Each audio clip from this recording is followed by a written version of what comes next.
How about making your money be your side hustle?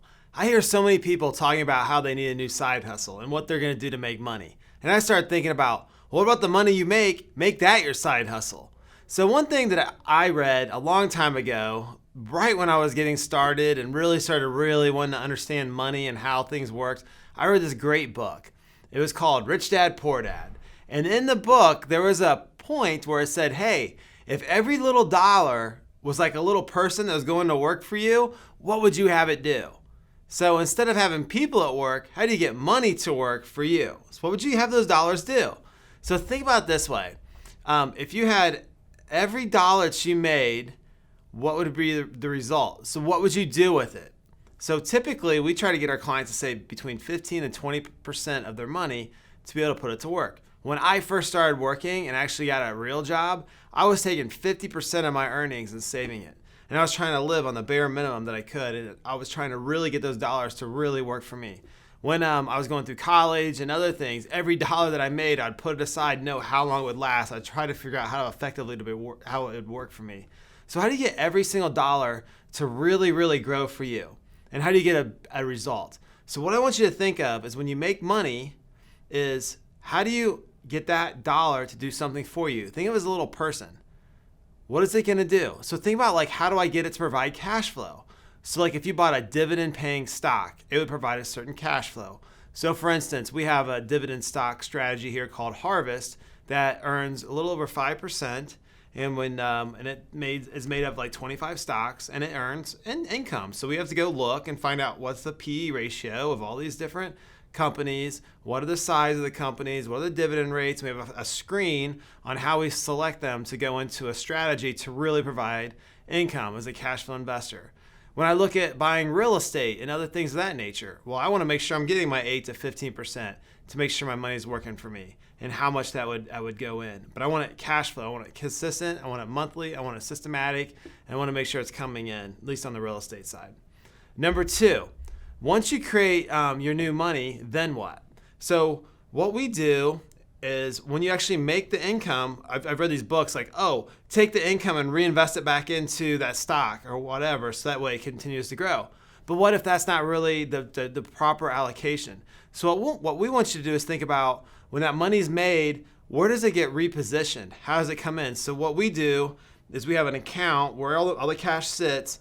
We set up another account, it's your wealth coordination account. So all income and cash flow investing that's coming off of it, we move it over into the wealth coordination account. So that way, as that's building up, then we know what our emergency reserves are, and then we automatically sweep it back into that overall allocation strategy that we designed. So we're really trying to figure out what that income is, and also it helps us keep track of how money's flowing and what's happening as we have these little people going to work for us. Now, don't forget, you also may have appreciation on a lot of companies as well, or other paper assets or things you're doing. So real estate may be getting cash flow. It can still appreciate in value. A business would provide you income, but also it has an appreciable value. Or stocks that don't pay dividends, also the same thing. So number 3, you got to have some type of evidence or rules-based strategy for every dollar that you make. So when you make it, what are you doing with it?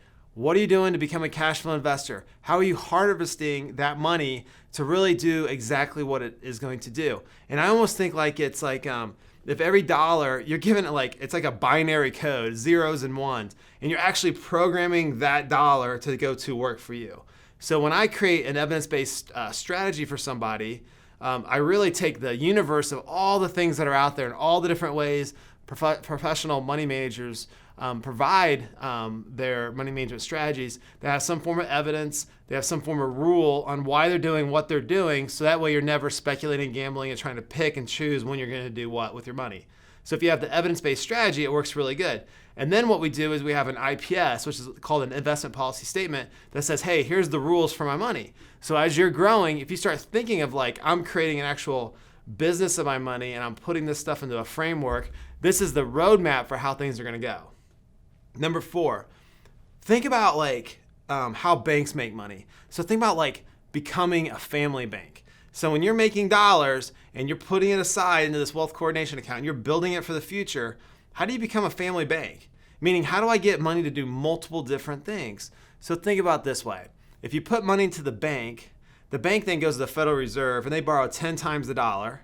They take that dollar and they loan it out to someone for a credit card, for a car, for a house, and they get a small spread on all those dollars. So how can I get my money to be able to be used? How do I give birth to new dollars? Like, how do I create money by maybe asset-backed lending, creating other streams of ability to go out and find another asset that provides me cash flow back? Now, you got to have your investment policy statement, understanding what the risks are associated with that. So it's clearly laid out so you know what you're getting yourself into so you don't get yourself in trouble. But creating a family bank is how really solvent, rich, wealthy people have created strategies for them to create multiple streams of income in a lot of different ways. Because the more streams of diversification of income you have, the better off you're going to be for the long haul. And then number 5, you got to organize your money and create it into a business structure. So for instance, do you get a financial statement on what's happening? So like, here's my net worth. Do you have an income statement? Like, here's what my cash flow looks like. Do I have an investment statement on here's how my money's being managed that's adhering to my investment policy statement? So these are really important as you're measuring and monitoring along the way, that you have these set vitals, or what we would call like key performance indicators of your money, so that way you know that it's working in the right way for you. So those are some important things to think about.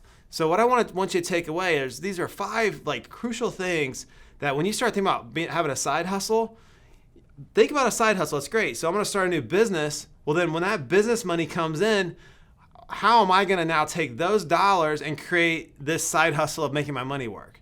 So that's what you're doing, is you're trying to create new streams of income for more security, being able to be work optional and do these things. That's what the side hustle is. But if your money isn't working as hard as you do, then what's the point? So how do we create your money as the side hustle? Because that's what you're doing. And once we do that, now you got this new business. How does it run? How does it work? How does it allow you to live your life? How does it help you future hack and future proof your life? And what does that look like? So feel free, reach out. We've got some great materials on this stuff. We've got our Future Hack book that you can read. It gives you some of the information. And as always, if you need help with this stuff, that's what we do.